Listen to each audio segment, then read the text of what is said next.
सुलेमान बहुत बुद्धिमान राजा था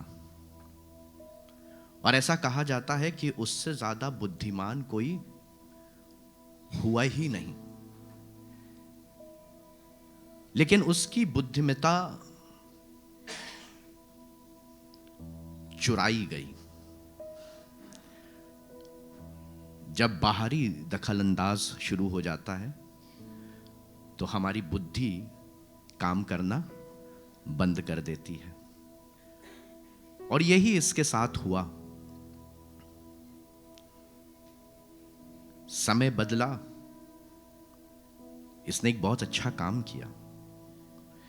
जो ख्वाब इसके पापा ने देखा था, उस ख्वाब को इसने पूरा किया। परमेश्वर ने इसको चुना कि वो परमेश्वर का वो मंदिर जो सबसे खूबसूरत, सबसे पवित्र और सबसे ज्यादा बढ़कर परमेश्वर ने कहा, हां मैं इस पर आशीष दूंगा, यहां मेरी प्रेजेंस होगी। और यह कारण है कि हम प्रभु के भवन में परमेश्वर को पाते हैं। यह केवल शब्द नहीं है, लेकिन यह हकीकत है। मैं जल्दी से आपको वो मंजर की तरफ अब ले जाऊंगा जहां पर चीजें बिगड़ी, और ऐसी बिगड़ी कि सुलेमान का जो बेटा था रेहोबोआम, और इज़राइल के वो लोग आपस में इतना झगड़े कि वो परमेश्वर के चुने हुए लोग दो भागों में बंट गए। और आपको मालूम होना चाहिए कि जब हम बट जाते हैं, जब हम बिखर जाते हैं, जब हमारा मन अलग अलग विचारों में फंस जाता है, तो वो शैतान के लिए, या मैं कहूं कि दुश्मन के लिए, एक अच्छा अवसर खोल देता है। उसके लिए आसान हो जाता है कि वो हम पर हावी हो। और यही हुआ। इज़राइल के लोग, उनके ऊपर अटैक हुआ। यहूदा के लोग, उन पर भी अटैक हुआ। और एक ऐसा समय आया कि लोग अपने घर से बेघर हो गए। वो मंदिर जिस पे परमेश्वर का अनुग्रह था, दया थी, मालूम है शैतान ने, दुश्मनों ने सबसे पहले क्या किया? उस मंदिर को तोड़ा, उसकी गरिमा को क्षति पहुंचाई। भजन संहिता 137, Psalm 137। इससे पहले कि हम ये भजन पढ़ें, इसकी पृष्ठभूमि जानना बहुत आवश्यक है। यहूदा के लोग जब दुश्मनों के हाथों में पड़े तो दुश्मन ने उसको विवश किया, उसको वहां से लेकर दूर देश चले गए, उनको मजबूर कर दिया, उनकी सारी चीजों के ऊपर अपना इख्तियार बना लिया, उनको अपने कब्जे में ले लिया, या मैं कहूं कि उनको बंधुआ बना दिया। कहां? यरूशलेम, और यरूशलेम से लेकर बहुत दूर। भजन संहिता 137 ऐसा लिखा हुआ है, बाबुल की नहरों के किनारे हम लोग बैठ गए और सय्योन को स्मरण करके रो पड़े। ये लोग जो यरूशलेम के निवासी थे, उस मंदिर को महत्व देते थे, उन लोगों को क्योंकि विभाजन हो गया, क्योंकि दिलों के अंदर एक दूसरे के प्रति नफरत आ गई, क्योंकि कुछ और अच्छा लगने लग गया, इन लोगों को कैप्टिव बना लिया गया। और ये लोग कहाँ, यरूशलेम के निवासी, और ये अब बेबीलोन के नगर में ले जाए गए, जबरदस्ती ले जाए गए, बंधुआ बना के ले गए। ऐसा लिखा हुआ है कि बाबुल की नहरों के किनारे हम लोग बैठ गए और सय्योन को स्मरण करके रो पड़े। उसके बीच में मजनू वृक्षों पर हमने अपनी वीणाओं को टांग दिया, क्योंकि जो हमको बंधुए करके ले गए थे, उन्होंने वहां हमसे गीत गवाना चाहा, और हमारे रुलाने वालों ने हमसे आनंद चाह कर कहा, सय्योन के गीतों में से हमारे लिए कोई गीत गाओ।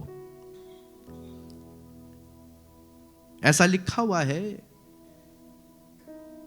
कि ये लोग अब बाबुल देश में, जिसको आज का इराक कहा जाता है, कहां इज़राइल, कहां यरूशलेम और कहां इराक आज का, इतना इनको ले जाया गया। और अब ये याद कर रहे हैं, कहां को? अपने देश को याद कर रहे हैं, उस मंदिर को याद कर रहे हैं, उस जगह को याद कर रहे हैं। और हुआ यूं कि अब ऐसा लिखा हुआ है कि वो रो पड़े, वो उदास हो गए, वो हताश हो गए। अब वो क्या याद कर रहे हैं? वो याद कर रहे हैं कि जब वो परमेश्वर के मंदिर जाया करते थे, तो परमेश्वर उनको की सुन लिया करता था। इतना सब कुछ होने के बावजूद भी, इतना गुनाह करने के बावजूद भी, इतनी बार परमेश्वर की मर्जी को तोड़ने के बावजूद भी, जब वो परमेश्वर के सामने झुकते थे, तो वो उनको माफ करता था। उस भवन में परमेश्वर ने वायदा किया था कि मेरी उपस्थिति यहां पर बनी रहेगी।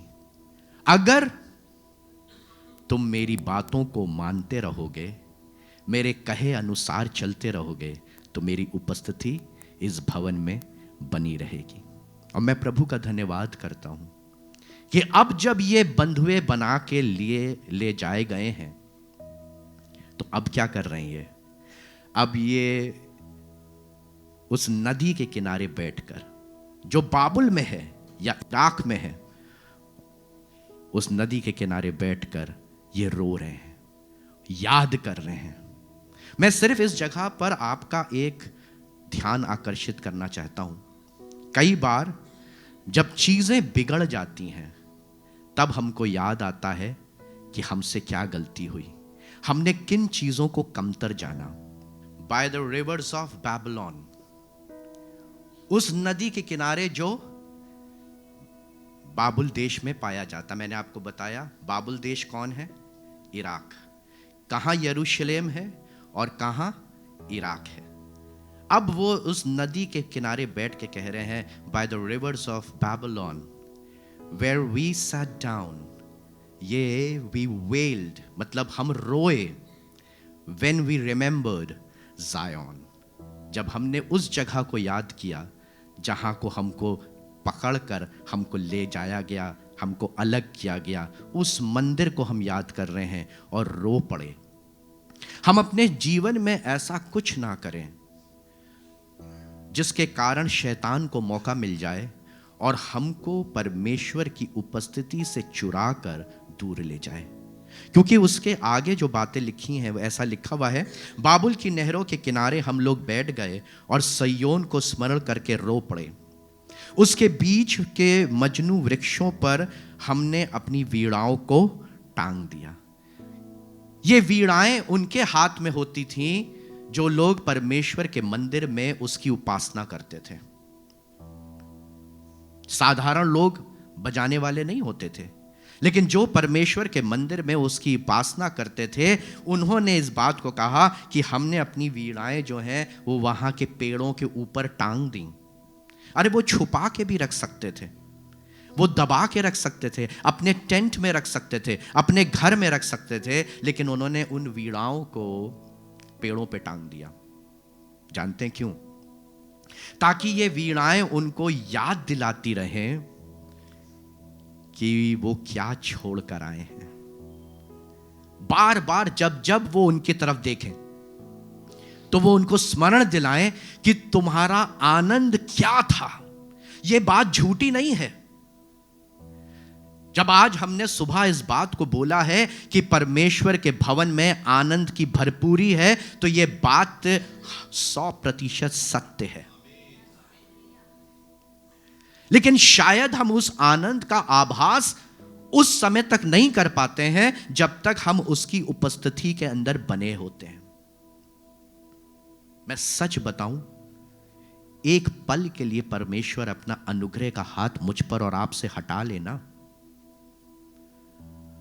तो सिंपल खांसी को कैंसर बनने में देर नहीं लगती है। जरा से बुखार को किसी बुरी बीमारी में तब्दील होने में समय नहीं लगेगा। लेकिन यह उसका अनुग्रह है, और इस अनुग्रह को हम तब तक नहीं समझ पाते जब तक हम बहुत दूर नहीं हो जाते। आज आप जब प्रभु के भवन में हो ना, इसकी कदर करो। एक समय इन परमेश्वर के चुने लोगों के बीच में आया कि इनको कब्जा करके दूर देश ले जाया गया, वहां इनको बंधुआ बना लिया गया और इन्होंने अपनी वीणाएं पेड़ों पर टांग दी। फिर ऐसा लिखा हुआ है, क्योंकि जो हमको बंधुए करके ले गए थे उन्होंने वहां हमसे गीत गवाना चाहा। बड़े चालाक होते हैं ऐसे लोग। मालूम है, ये मजाक बनाने की कोशिश हो रही है, ये ठट्ठा बनाने की कोशिश हो रही है। अब गाओ, अब गाओ, और वो ही वाला गीत गाओ। कौन सा गीत गाओ? देखिए, मैं अपने मन की बात नहीं कर रहा हूं। ऐसा लिखा हुआ है, क्योंकि जो हमें बंधुए करके ले गए थे उन्होंने वहां हमसे गीत गवाना चाहा और हमारे रुलाने वालों ने हमसे आनंद चाहा कर। बाइबल में तो इस बात को बड़ी अच्छे से प्यारी तरीके से लिखा है, लेकिन अगर मैं इसको सांसारिक रूप से बताऊं तो कहने का मतलब यह है, हमको इंटरटेनमेंट का साधन बनाकर,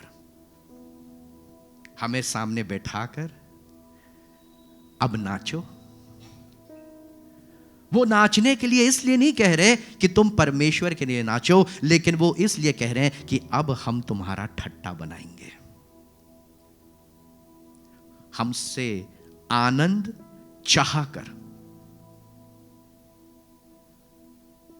जिन लोगों ने हमको रुलाया उन्होंने हमसे आनंद चाहकर कहा। क्या कहा? शैतान बड़ा स्मार्ट है और हमें उससे ज्यादा स्मार्ट होने की आवश्यकता है। क्या चाहा? सिय्योन के गीतों में से हमारे लिए कोई गीत गाओ। वो ये नहीं कह रहा कि तुम मेरी प्रशंसा के लिए गाओ, लेकिन वो कह रहा है सिय्योन के गीतों में से हमारे लिए कोई गीत गाओ। अब कैसे गाओगे? हमने तुमको अपना एंटरटेनमेंट का साधन बना लिया। मैं आपको बताऊं, हम एंटरटेनमेंट के लिए कहां कहां नहीं भागते हैं, लेकिन आपको मालूम है, जब हम इस तरह का काम करते हैं तो हम शैतान का एंटरटेनमेंट बन जाते हैं। शैतान को अब मजा आने लगता है। अब वो समझ गया कि तुम में कोई दम नहीं है। अब तुम जो कुछ कर रहे हो वो मुझे खुश कर रहे हो, मुझे आनंद मिल रहा है, मुझे मजा आ रहा है। और इसीलिए उसने कहा कि सिय्योन के गीतों में से हमारे लिए कोई गीत गाओ। बड़ा चतुर है। फिर आगे लिखा हुआ चौथे पद में, हम यहोवा के गीत को पराए देश में क्यों कर गाएं। अपने आप से बात कर रहे हैं। हम यहोवा के गीत को पराए देश में क्यों कर गाएं। अब ये जो पांचवा पद है ना,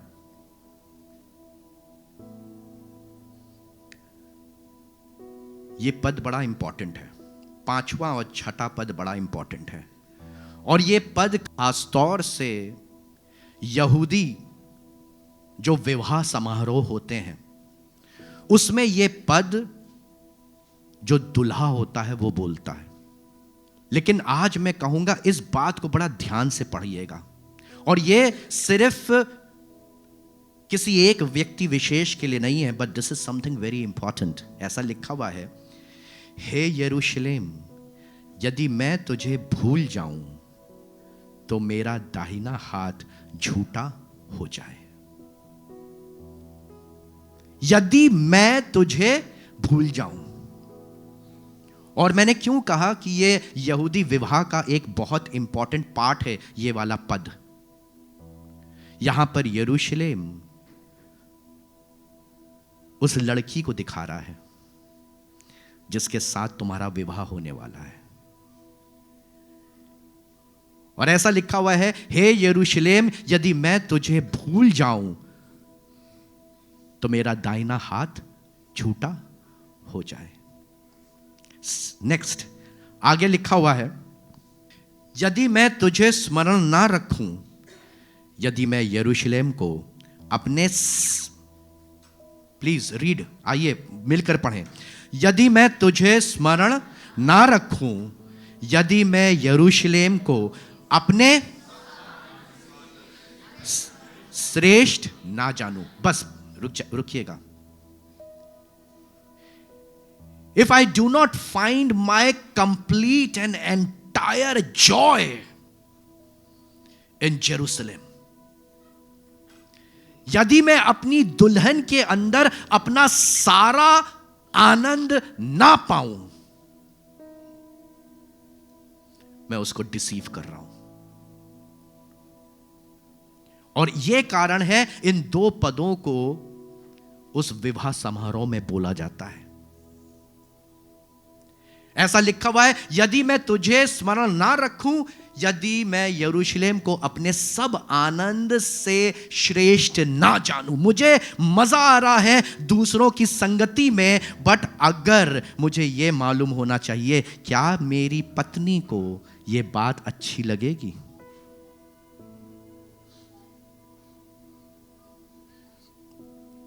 एक लड़के को लड़कियों के बीच में बैठना अच्छा लगता है, और अगर उसको महत्व मिले तो इससे तो और ही अच्छी क्या बात है। मैं लड़कियों के विषय में नहीं कह सकता क्योंकि मैं लड़की हूं नहीं, इसलिए मुझे नहीं मालूम है। लेकिन यहां पर परमेश्वर का वचन इतनी प्यारी बात बोल रहा है जो इन बेचारे परमेश्वर के चुने हुए लोगों को तब समझ में आई जब वो इराक में बैठे हैं, जब उनको बंधुआ बना के ले जाया गया है। तब वो ये कह रहे हैं कि मेरा जो सारा आनंद है ना, सब आनंद से श्रेष्ठ ना जानूं तो मेरी जीभ तालू से, मतलब मेरा बोलना बंद हो जाए, मेरे मुख से तारीफ का एक शब्द ना निकले। अगर मेरी तारीफ है तो सिर्फ मेरी अपनी पत्नी के लिए। I'm not here to praise everybody, to admire the beauty of everyone. मेरा सारा आनंद मेरी अपनी पत्नी के साथ है। यह विश्वास योग्यता परमेश्वर चाहता है। ऐसा आनंद ढूंढो, ऐसा आनंद पाओ और ऐसा आनंद बनाओ। इसके बाद से किसी और की तरफ आंख भी मत उठा के देखना। ये फिल्म वगैरह क्यों हम बोलते हैं कि इन चीजों से परे हो? कारण केवल यही है, ये सारी चीजें हमें अट्रैक्ट करती हैं और अपना आनंद हम उनमें ढूंढने लगते हैं। बट द रियल जॉय, अगर हम कह रहे हैं कि मुझे परमेश्वर के भवन में आनंद मिलता है, मेक इट योर प्रायोरिटी। कैसे तुम आज अपने घर पे बैठे हुए हो, मसीही लोग, तुम आज अपने घरों पर कैसे बैठे हुए हो? क्योंकि तुम्हारा आनंद ना कभी परमेश्वर का भवन था और ना आज है। अगर तुम उसको अपना आनंद बनाते ना, तो चाहे कुछ भी हो जाता, चाहे कुछ भी हो जाता, तुम उसके आंगनों में उपस्थित होते। मैं जानता हूं आपने भी कई बार, जितने यहां पे बैठे हुए, आपकी गर्लफ्रेंड ने आपको दूसरे आपके मोहल्ले से 15-20 किलोमीटर दूर भी अगर बुला लिया होता ना, तो आप भागे चले जाओगे। नहीं देखोगे ठंड, नहीं देखोगे कैसे जाऊंगा, पापा क्या कहेंगे, मम्मी क्या कहेंगे, कोई मेरे पास साधन है कि नहीं है, तमामों तरीके करके जाओगे। Because your joy resides in her. आपका आनंद उसके अंदर है और सारा आनंद उसके अंदर है। उस समय पर आपको किसी और की परवाह नहीं है। This is the kind of love and Joy God is wanting from you and me. ऐसा मत हो कि जब तुमको बंधुआ बना के ले जाया जाए और तब तुम इराक के रिवर यूफ्रेटस, ये बाबुल की जो नदी का बात करे जा रहा है, बाय द रिवर्स ऑफ बैबलोन, बाबुल के अंदर एक नदी बह रही है जिसका नाम है रिवर यूफ्रेटस। आप देख सकते हैं इसको।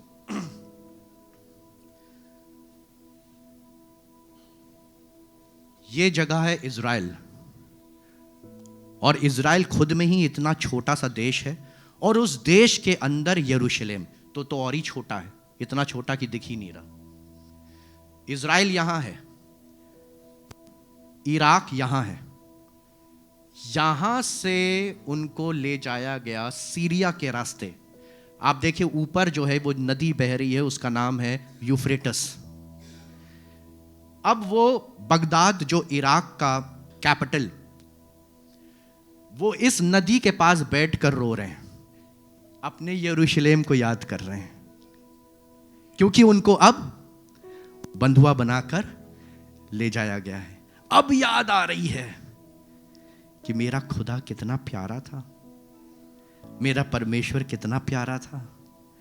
यहां तो ये मुझको रुला रहे हैं, यहां ये मुझको मार रहे हैं, यहां मेरे को सता रहे हैं, लेकिन ऐसी परिस्थिति के अंदर कोई है जो अपने यरूशलेम को याद कर रहा है। ये वक्त तकरीबन वो ही था जब डैनियल और उनके साथ के उनके दोस्तों को कैप्टिव बना के ले जाया गया था। लोग स्मरण कर रहे हैं और अपनी विश्वास योग्यता बनाए हुए हैं। अगर कोई आपको चुरा के ले गया है, परमेश्वर के प्रति अपनी विश्वास योग्यता बनाए रखना, वो तुमको बचाने में कामिल खुदा है। हालेलुया। वो शैतान के चुंगल से निकालने में बलवंत है। और जब उसने देख लिया कि शायद तुम्हारी अपनी खुद की क्षमता नहीं है, तो उसने मेरे और आपके लिए हमारा मसीहा भेज दिया, हमारा मसीहा भेज दिया, जिसने हमको उसके दलदल से, उसकी कीच से बाहर निकाला। जल्दी से आगे पढ़ेंगे। ऐसा लिखा है, यदि मैं तुझे स्मरण ना रखूं, यदि मैं यरूशलेम को अपने सब आनंद से श्रेष्ठ ना जानूं, तो मेरी जीभ तालू से चिपट जाए। हे यहोवा, यरूशलेम के दिन को एदोमियों के विरुद्ध स्मरण कर कि वे क्यों कर कहते थे, ढाओ उसको नेव से ढा दो। हे बाबुल, तू जो उजड़ने वाली है, अब ये उस जगह के खिलाफ बोल रहे हैं। आपको भी बोलने की आवश्यकता है। हे शैतान, हे मेरे विद्रोही, हे मुझे चतुराई से फंसाने वाले, तेरा खात्मा होने वाला है। आज मैंने ठान लिया है कि मैं परमेश्वर के भवन के आनंद को पूरी दुनिया के आनंद के कहीं ज्यादा ऊपर रखूंगा, कहीं ज्यादा ऊपर रखूंगा। मुझे शराब वो आनंद नहीं दे सकती, मुझे जुआ वो आनंद नहीं दे सकता, मुझे गंदी आदतें वो आनंद नहीं दे सकती। बहुत अच्छी बात अभी पासबान ने बताई, ये सारी बातें तो आनंद देती है ना, लेकिन हमको आज एक निर्णय लेने की आवश्यकता है कि बेबीलोन तेरा नाश होगा, शैतान तेरा नाश होगा, और मैं करूंगा, यीशु के नाम से मैं करूंगा, उसकी सामर्थ में होके करूंगा। मैं शराब छोड़ूंगा, मैं गंदी आदतें छोड़ूंगा, मैं झूठ को छोड़ूंगा, मैं धोखे को छोड़ूंगा, मैं सिगरेट को छोड़ूंगा। इन बातों का निर्णय लो। मैं अपनी आंखों से जो गलत देखता हूं ना, निर्णय तो खुद को लेना है ना। जब तक खुद कदम नहीं उठाओगे तुम उसके अंदर फंसे रह जाओगे। आज वो कह रहे हैं, हे बाबुल तू जो उजड़ने वाली है, क्या ही धन्य वह होगा जो तुझसे ऐसा बर्ताव करेगा जैसा तूने हमसे किया है।